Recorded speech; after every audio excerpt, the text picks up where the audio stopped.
We've been working on this particular drain for 2 weeks now, and we're seeing a lot of visible results, less invasive plants, more blooms on the native species that they had planted. And it's great timing because this is August and it's full bloom time for some of these plants, so people can enjoy them and the insects can enjoy them too. Down there we can see the swamp milkweed, which is a plant that supports the monarch butterfly.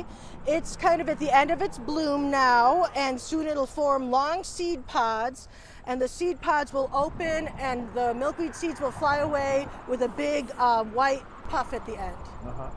And that has a word for it. I think it's the pappus. Okay, and Yes. that's something that you are trying to eradicate those? Oh, the No, swamp no. milkweed? Yeah, no. That's the monarch host Oh, okay, plant. So okay. that's a native plant.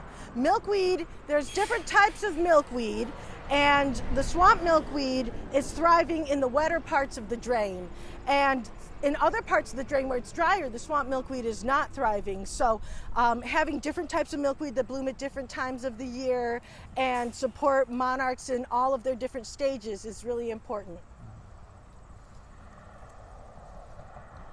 Well, there's lots of plants in this rain garden that support monarch butterflies, and since we've started working here, we've probably seen about 24 of them in the past 2 weeks, which is really a good number because these butterflies are in decline and the numbers have been kind of plummeting in certain areas. So you can see how if you give these creatures habitat, they can live here.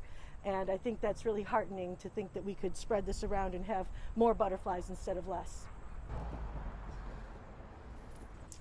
Oh, that's another favorite. This shrub in the middle of the drain here is called buttonbush, and you can see some of the flowers that are still blooming and some that are turning brown and going to seed.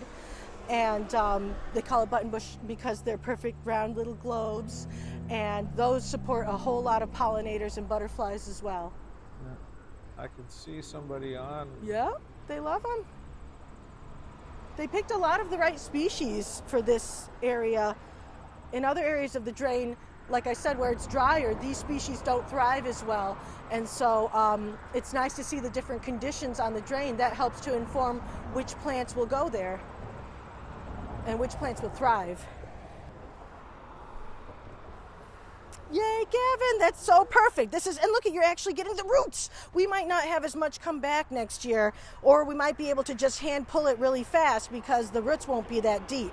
I can tell that you're getting it by the roots, and actually because it's in the water, the roots are rotting, so the water is going to be a helper here. It's going to rot. This one will not grow in standing water, so that's going to help us. I can see at the end of it, it's like, oh yeah, those roots are not, you're actually getting the roots, which this is a very deeply rooted plant normally, but it hasn't been established for that long. For this year, our goal is to preserve the plants that have already been planted and established, clearing them off so that they can get bigger and compete with the invasive plants, and also to make it look neat so that people can enjoy the blooms at the end of the summer.